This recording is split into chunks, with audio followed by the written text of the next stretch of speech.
the latest on the bridge breakdown. Today, Governor McKee announced the 2 finalists that will compete for a contract to rebuild the closed westbound Washington Bridge. That's right. The companies include Chicago design firm Walsh Construction, plus a joint submission from American Bridge Company and MLJ Contracting. The state will open up an intensive bidding process next week, but won't award a contract until early June.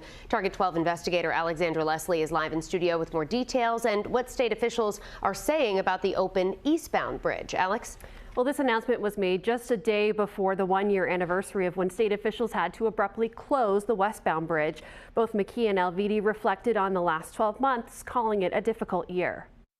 Almost 9 months after the state determined the westbound Washington Bridge had to be rebuilt, the state has narrowed down to 2 finalists to design and build a new one. Today we are announcing the short list of nationally known companies. Those finalists are Chicago design firm Walsh Construction and a joint venture between American Bridge Company of Pennsylvania and MLJ Contracting Corporation of New York.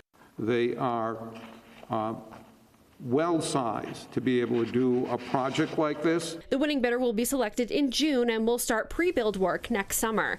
But actual construction will wait until the westbound bridge is fully demolished at the end of next year. In the meantime, drivers will still use the eastbound Washington Bridge, a separate and newer structure, for the foreseeable future. Are you 100% confident that the eastbound side can handle double the traffic for a year, 2, 3 more years at this point?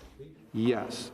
It's safe with the additional traffic loads we're putting on it, and the structure itself will handle that capacity for the time that we need it to rebuild a new bridge. Alviti also noted the state is installing a weigh-in motion and structural health monitoring system on the bridge. He says the companies installing the wiring are working under difficult conditions. Their folks are working off barges with towers up to 60, 70 feet in the air, having to connect live wires. It's dangerous and it's very weather-dependent kind of work. Alviti says the wiring should be done for that system by next Thursday, and work on the software that goes along with it should be done sometime in January.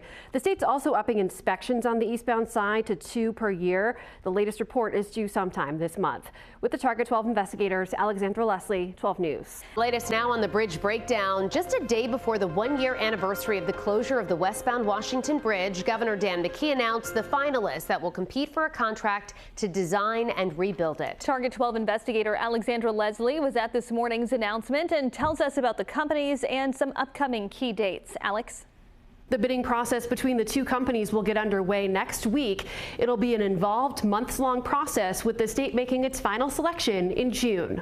Today we are announcing the short list. The state has chosen who will bid to redesign and rebuild the westbound Washington Bridge. Chicago design firm Walsh Construction and a joint venture between American Bridge Company of Pennsylvania and MLJ Contracting Corporation of New York. These 2 companies that will compete for the contract to build our new bridge are ready to provide us with their plans for design, their schedule, and the cost of the new bridge. The state will open the bidding process next Wednesday, and the companies have to hit a series of deadlines, including in May, when the companies have to commit to a construction schedule and how much the project will cost.